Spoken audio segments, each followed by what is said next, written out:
Hi guys, thanks for tuning in to another video episode on ForgottenWeapons.com. I'm Ian. I'm here today at the Rock Island Auction House taking a look at some of the guns that are coming up for sale in their April of 2015 premiere auction. Something that we've kind of been taking a look at on and off for quite some time here are the profusion of innovative and interesting designs of revolvers around the time of the American Civil War.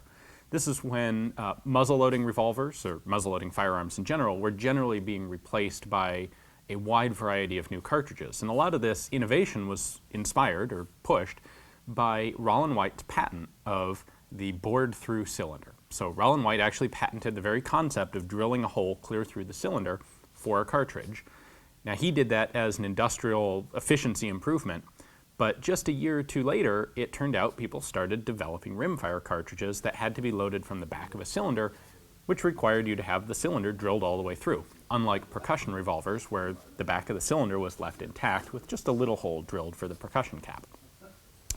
Well, Smith & Wesson bought an exclusive license to use this patent, which meant that anyone else who wanted to come up with a cartridge firing revolver had to come up with some workaround that didn't require drilling a hole clear through the cylinder.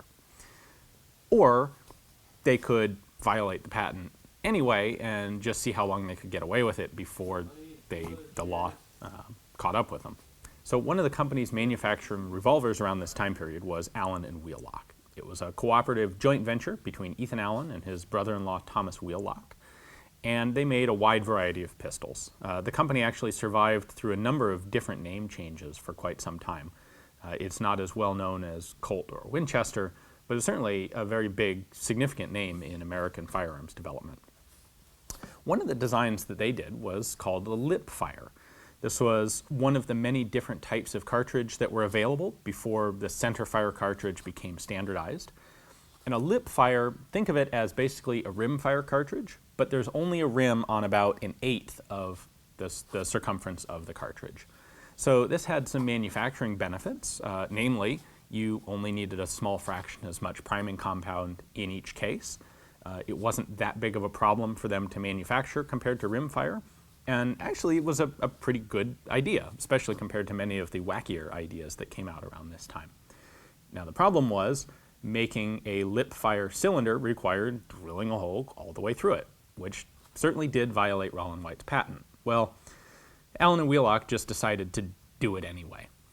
And because they had some good lawyers and because the legal system was kind of clogged up at the time, the patent infringement case against them actually took a full 4 years to take effect. So they started making Lipfire guns in 1858 or 1859, and a suit followed very quickly, but the suit didn't actually get resolved until 1863. So Allen and Wheelock were making some of these guns for about 4 years before the law caught up with them. Now, with the Lipfire guns, they made both an Army and a Navy version. This is a Navy one, which suggests it is a 36 caliber. Army was typically 44, Navy is 36.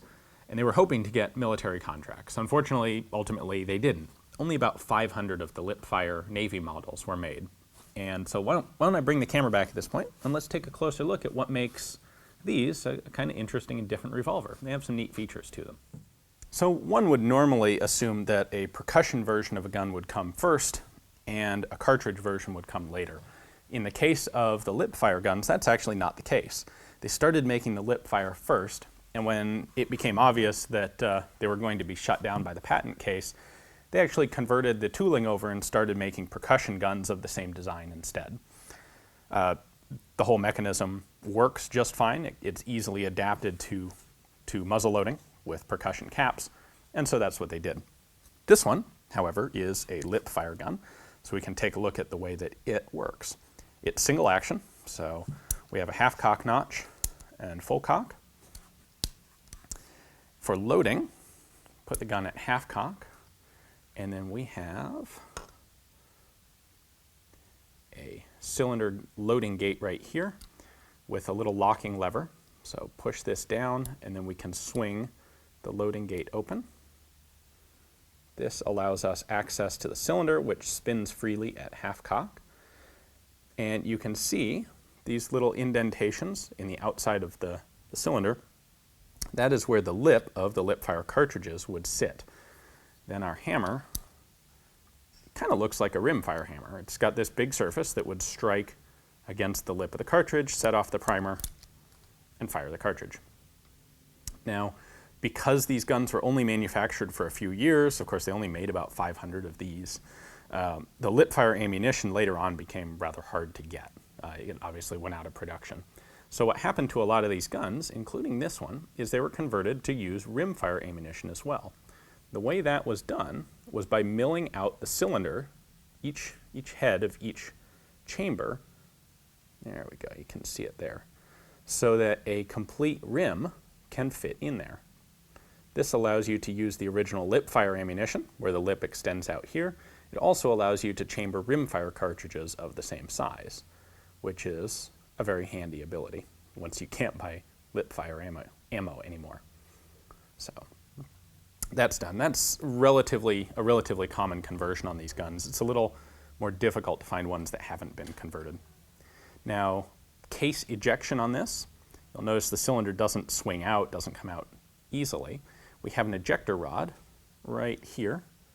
This is the end of the ejector rod and its head right there. So what we would do is line that up with a cylinder, and then we have a little locking latch on the bottom of the trigger guard. Pull that down, and then our trigger guard actually has a big rack and pinion gear system. You can see gear teeth right here, and you can see where they match into the ejector rod right up there. So this is a very strong system. It allows you to punch out the empty cases. When they changed their manufacturing over to percussion guns, they kept this system intact, and this became a loading lever instead of an ejector rod. They used the same rack and pinion style system, and the strength of that system worked very well for ramrods in percussion guns. This particular example is a rather fancy one. This was presented to General Daniel White of Maine. He was a fairly noted Civil War figure, had some interesting exploits, and his whole story you can find on Rock Island's website. Well, thanks for watching, guys. I hope you enjoyed the video. Got a chance to take a look at another unusual Civil War era cartridge development. So this particular gun has a definite story to it. If you'd like to see more details on that, or if you want to own this gun yourself, take a look at the link below. That'll take you to Rock Island's catalog page on it. You can check out their high-res pictures, their description, and the background material about the fellow who owned this particular gun. And if you'd like to own it, place a bid online, create an account, or come down here in person and join in on the auction. So thanks for watching. Good luck.